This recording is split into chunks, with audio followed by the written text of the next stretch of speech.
Cuiabá e Fluminense, jogo válido pelo Campeonato Brasileiro, a segunda rodada desse Brasileirão. Depois de ter empatado na estreia contra o Santos no Maracanã, o Fluminense vai à capital matogrossense, ou melhor, já está até por lá, para poder enfrentar o Cuiabá. Tudo que você precisa saber sobre essa partida, que tomara não se repita o que aconteceu nos últimos jogos do Fluminense, você encontra aqui nesse vídeo pré-jogo. Dá o like aqui embaixo enquanto roda a vinheta.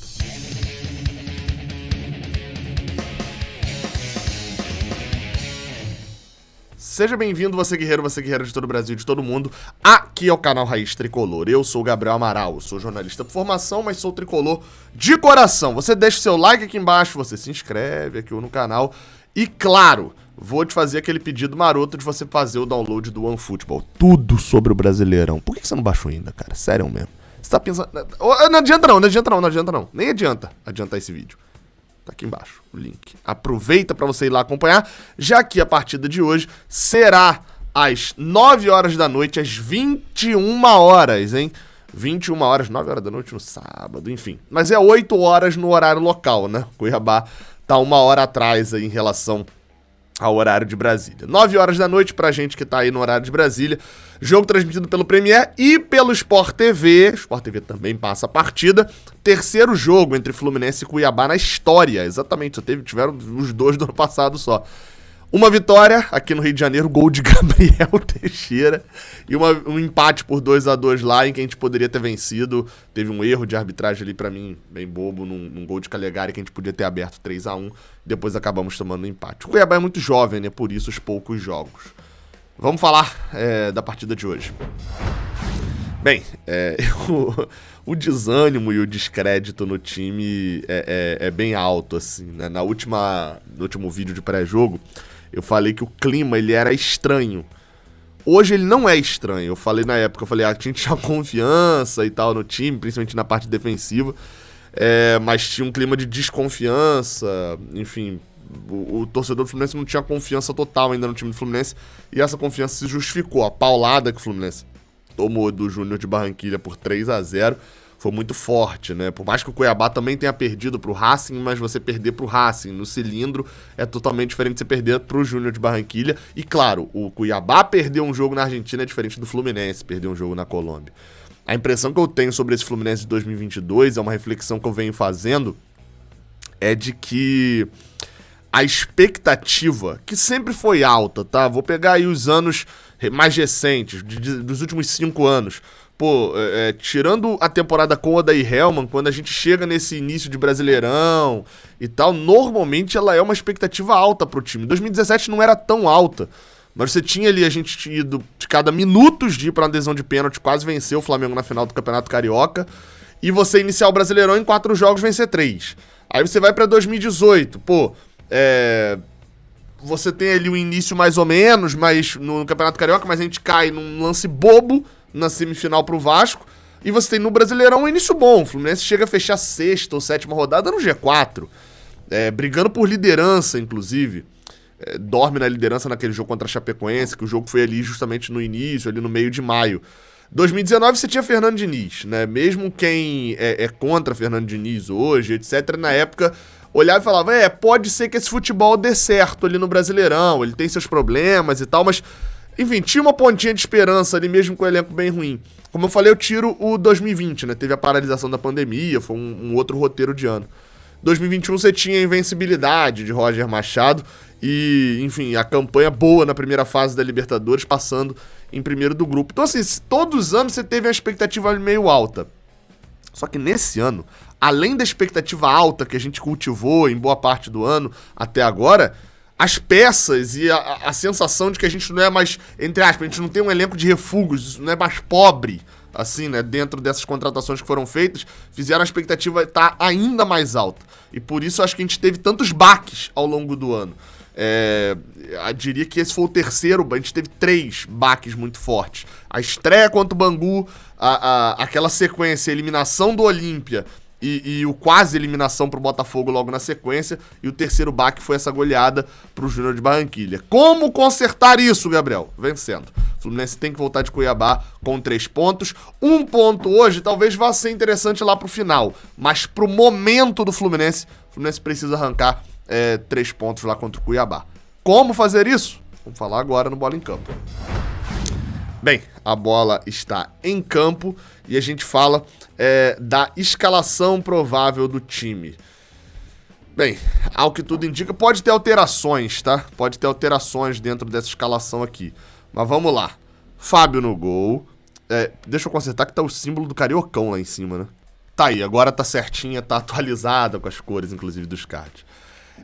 Bem, vamos lá pra escalação. Só vou consertar... Bem, agora sim, tudo certo.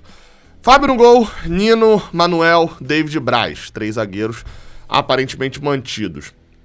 A gente ainda tem Iago Felipe e André como prováveis volantes, né? E você também tem Calegari pela ala direita, Cris Silva pela ala esquerda, Paulo Henrique Ganso, John Arias e Germancano. Quais são as dúvidas que o GE colocou, tá? Bem, eles colocam o seguinte: Cris Silva por Pineda e Iago Felipe por Nonato. 2 jogadores que foram muito mal, já perderam a posição em um determinado momento do ano. Tanto Cris Silva tanto Pineda quanto Martinelli ou Nonato chegam a perder a titularidade. Eles conseguem a titularidade em cima de Cris Silva e Iago e perdem a titularidade. Ou seja, tanto Cris Silva quanto Iago já foram pro banco e voltaram pela, entre aspas, a incompetência daqueles que tomaram essa posição. Ou seja, são posições que a gente não tem muita confiança. Eu acho que Iago produz sem a bola o suficiente para poder deixar Ganso mais minutos em campo, faz esse esquema funcionar um pouco, mas é nítido que Abel não vem aproveitando ele. Aliás, vou até refazer a frase. Ele não vem dando a oportunidade de Abel aproveitá-lo com a bola no pé. Não vem funcionando. Outro problema, na verdade, que eu venho vendo é a falta de cobertura em relação ao Cris Silva. A gente sabe que ele é um lateral muito problemático na marcação, que é, inclusive, pra mim, o que provavelmente fez Cris Silva não jogar até hoje em time grande. Até o Fluminense, né? Por ser um lateral que é muito mais um ponta do que um lateral e marca muito mal, né? Ele vai muito bem no combate, ele é um lateral que desarma muito, mas dá muito espaço atrás. E aí, o que você tem que fazer? Ou você vai ter um lateral que é destro e não vai na linha de fundo, igual o Pineda, que tem esse problema, e até agora também não fez grandes partidas, ou você vai ter um lateral Cris Silva que é 880. Se ele tiver espaço pra jogar e o adversário não explorar tanto a parte defensiva dele, vai fazer uma atuação muito boa. Agora, se o adversário souber explorar esse lado direito, principalmente fazendo dobra por ali, e o Fluminense não tiver uma boa atuação de William Bigode, como vinha tendo, para poder proteger esse setor e destruir jogadas, vai ser um drama, vai ser 8 a atuação de Cris Silva. Então não adianta só trocar a peça do lateral, botar por ali um lateral que vai marcar mais e tentar atuar da mesma forma, porque não vai funcionar. Da mesma forma, manter Cris Silva sem deixar uma proteção para ele, também não vai funcionar. A outra dúvida que pode acontecer é um Luiz Henrique de titular no lugar de John Arias. Sendo bem sincero, assim, a gente tá cansado, eles estão cansados, eles chegaram até depois da gente lá em Cuiabá, lembrando que a gente veio de Barranquilha direto pra Cuiabá e eles foram da Argentina pra lá, só que teve ali problema, enfim, do jogo dele ser depois. Não necessariamente depois, né? Mas eles chegaram ali um pouco depois, que o caminho Buenos Aires, né? A Avejaneda, Cuiabá não foi tão simples quanto o nosso. Bem, considerando que esse jogo não deve ser correria até o final, eu iria de Luiz Henrique como titular e deixava John Arias e William Bigode como opções. Ou talvez até, enfim, sacando o Iago Felipe, colocando só Ganso e André por dentro, tentando ali colocar ou o Bigode ou até o próprio Arias, mas talvez o William Bigode como titular ao lado de Luiz Henrique, tendo mais esse toque de bola, quem sabe? Talvez seria um artifício para no segundo tempo ter a arma de John Arias, que é uma arma de mais velocidade, de mais explosão, condição de bola, que pode fazer funcionar também. Não sei, tentaria uma forma nova de armar esse time, talvez nem com os melhores jogadores em campo, mas os melhores jogadores para essa atuação. Pode ser que alguém seja poupado? Pode. por desgaste físico. Terça-feira tem Vila Nova, que na teoria, apesar de ser um jogo, entre aspas, um pouco mais fácil, no Maracanã, contra o time mais fraco, é um jogo mais importante, né? Porque a Copa do Brasil é mata-mata. Quem será que eles poupariam, se fosse o caso desse? Bem, sobre a defesa, elogiei no último vídeo, mas tem um problema, tem uma nota problemática aí sobre a defesa. O Fluminense, no ano até agora, tomou 12 gols. Desses 12, 6 gols, metade foi apenas 3 jogos, nos 3 fora de casa, né? Milionários, Olímpia e contra o Júnior de Barranquilha. É um problema, quando tem viagem, vai jogar pela primeira vez fora do Rio, mas ainda dentro do Brasil. Vamos torcer para esse número ser cortado pela raiz.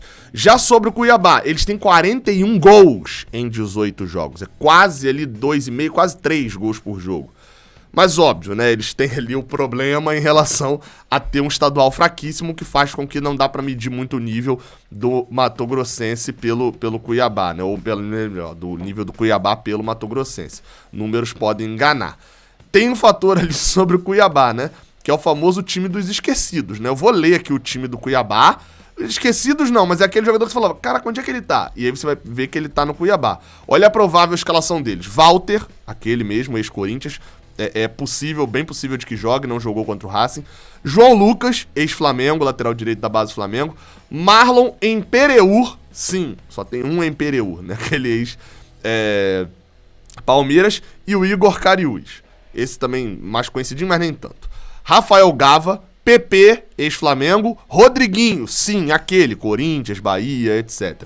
Alisson, Everton, que fez gol na primeira rodada, e sim, é aquele ex-São Paulo e ex-Flamengo. E Elton, sim, Elton sem H, centroavante, é aquele ex-Vasco, né? Acho que jogou no Sport, se eu não tô enganado também.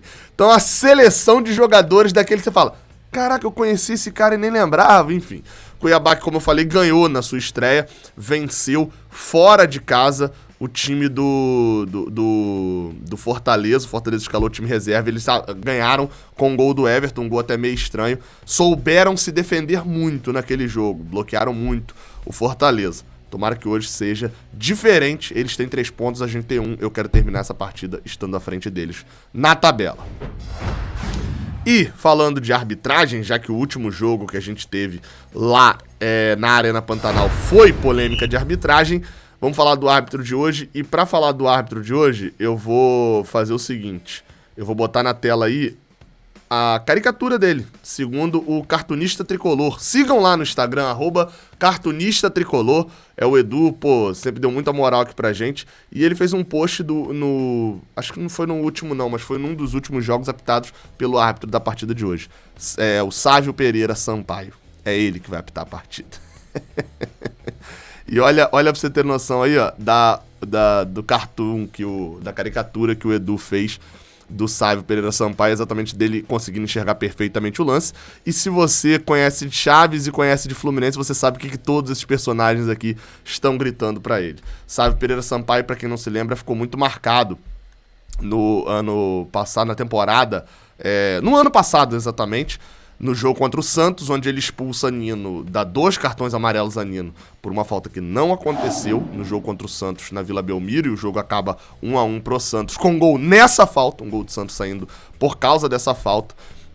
No jogo contra o Corinthians, ele expulsa Abel Hernandes também, depois de uma entrada que era perfeitamente para cartão amarelo. É um árbitro muito ruim, isso é uma opinião, quase um consenso no Brasil, mas ele é irmão do Hilton Pereira Sampaio, que é um árbitro que tem influência, sabe-se lá por quê continua apitando Série A de Brasileirão. Espero que... Ele já apitou 2 jogos do Fluminense depois disso, mas não foi problemático. Espero que, enfim, seja dessa forma, né? Hoje não tem transmissão, não estarei em Cuiabá, né? Vocês sabem, eu tô evitando um pouco as viagens por causa da gravidez da minha esposa. Mas, após a partida, tem live aqui sim, a partir de 11 horas. Tamo ao vivo aqui no Raiz Tricolor pra gente debater esse jogo contra o Cuiabá. Beleza? Tamo junto, até a próxima. Espero que volte com vitória. Valeu.